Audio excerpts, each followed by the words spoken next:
ಕರ್ನಾಟಕ ಶಾಲಾ ಪರೀಕ್ಷೆ ಮತ್ತು ಮೌಲ್ಯ ನಿರ್ಣಯ ಮಂಡಳಿಯ ದ್ವಿತೀಯ ಪಿಯುಸಿ ವಾರ್ಷಿಕ ಪರೀಕ್ಷೆ ಫೆಬ್ರವರಿ 28ರಿಂದ ಮಾರ್ಚ್ 17ರವರೆಗೆ ನಡೆಯಲಿದೆ. ಪರೀಕ್ಷೆ ಬೆಳಗ್ಗೆ 10 ಗಂಟೆಯಿಂದ ಮಧ್ಯಾಹ್ನ 1:30ವರೆಗೆ ನಡೆಯಲಿದೆ. ಮಧ್ಯಾಹ್ನ 1ರವರೆಗೆ ನಡೆಯಲಿದೆ.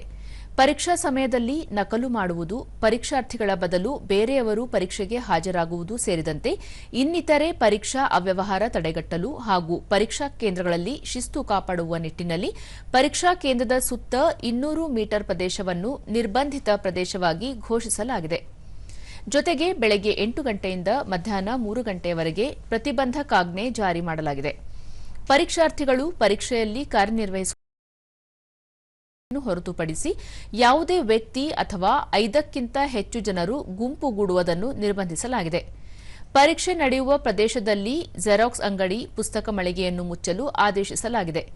ಜೊತೆಗೆ ಪರೀಕ್ಷೆ ನಡೆಯುವ ಸಮಯದಲ್ಲಿ ಧ್ವನಿವರ್ಧಕಗಳ ಬಳಕೆಯನ್ನು ನಿರ್ಬಂಧಿಸಲಾಗಿದೆ ಎಂದು ಪ್ರಕಟಣೆಯಲ್ಲಿ ತಿಳಿಸಲಾಗಿದೆ.